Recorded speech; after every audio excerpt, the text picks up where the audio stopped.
This has gotten a lot of conversation and traction lately on the internets. Tyler Perry making another film for Netflix. Of course, he one of the most powerful media moguls really in Hollywood. He's often taken he's taken, I think, an approach to make projects for various outlets. You know, he's done a lot for BET, of course. He's made, a couple of things for Netflix. He'll still produce something theatrically occasionally.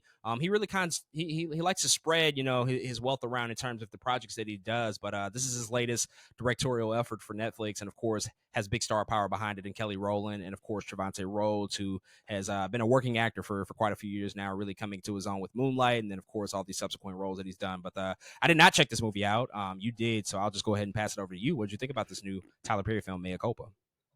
Yeah, I'm gonna keep this short, man. I just think Tyler Perry should be stopped. It's about that time that he needs to let other people in the writers' room, bro, or else it's gonna keep going down this path. And something interesting about Tyler Perry is that he he does always have an audience. Like, he always has a specific demographic of people who are going to watch his movies, and a lot of them are probably going to enjoy it. And I understand it and I get that. But he does currently, I think, control part of the gaze for Black stories.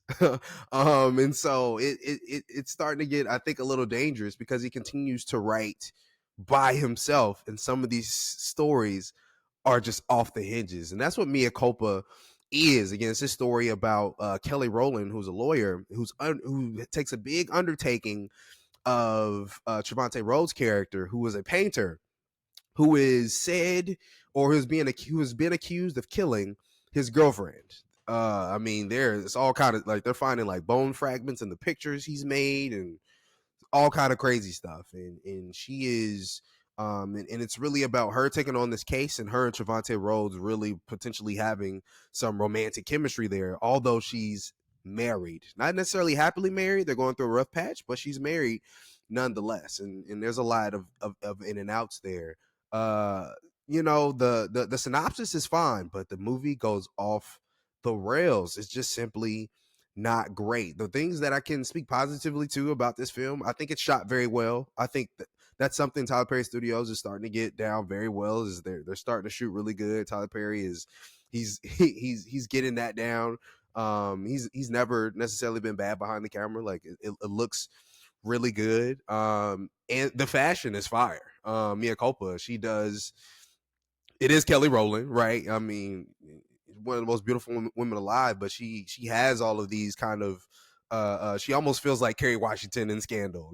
She almost feels like Viola Davis in I don't know, I'm forgetting the name of the show. How to Get Away with Murder. How to Get Away with Murder. She is kind of taking that persona a little bit in her role, again, by the way she dresses and by kind of her attitude and the way she walks and talks. But there's nothing for these people to do in this movie. The writing is too ridiculous.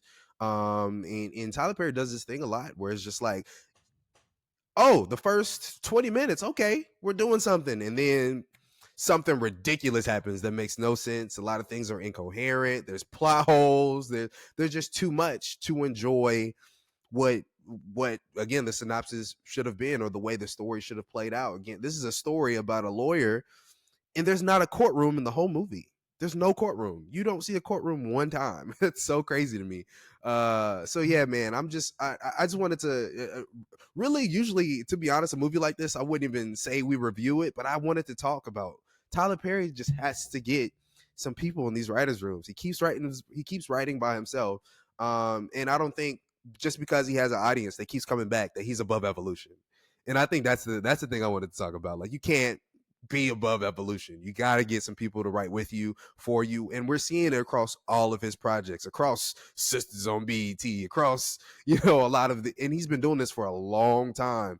And a lot of his projects have not turned out at least good critically, or at least critically very well. They haven't turned out that well. And so I hope he really boggles down and he has a coming to Jesus moment at some point. He's like, I'm going to get some people to write for me, because his studio is too big, his platform is too big.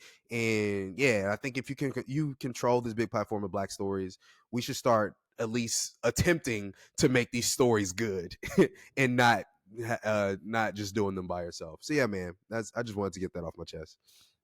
Yeah, I have nothing to add about this. There's no way somebody could pay me willingly to watch a Tyler Perry movie in 2024. Just being honest. But I can't even add anything to this. Actually, you know what? I lied. You know what? What I will say, not even about Tyler Perry. What is going on with Trevante Rhodes?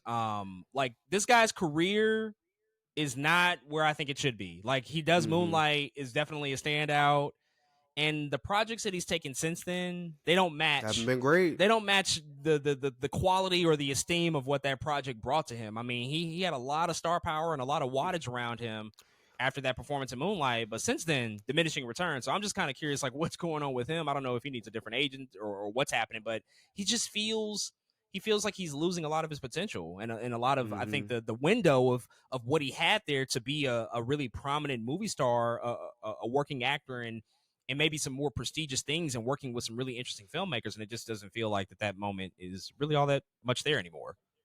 Yeah, he like you said, I think he needs to find a new agent. I feel bad for Kelly Rowland too, because like I think this was part of the reason I think this movie's even on the Mac. People are like Kelly Rowland's in a movie, and then it's like, oh, but she's in a Tyler Perry movie. Like part of me is like, why'd you even take this? You know what I mean? Like like I wish he had some advising there. Like Kelly Rowland, why'd you take a Tyler Perry movie? And I feel the same way about Trevante Rhodes. This dude just has a bad agent. Like he hasn't really been in anything substantial or good, man. I mean, he's always in like titles that Predator, Bird Box. He's always in like these movies that people watch, but they're never good. They're never like where they should be. And so yeah, man, I think he just needs a new agent. I think you're onto something there. And yeah, hopefully whatever comes after this, like people need to understand because I'm hoping the way this movie is, even though it's not good, it is still on a pedestal. People are talking about it. Hopefully him and Kelly are like somebody's calling them up right now, like, all right, y'all, we got something else for you. Those are my hopes, man. Yeah, high hopes for sure. We will certainly have to see. But folks, those are all of our thoughts on Mea Culpa. If you've checked out this film on Netflix, hit us up and let us know what you think.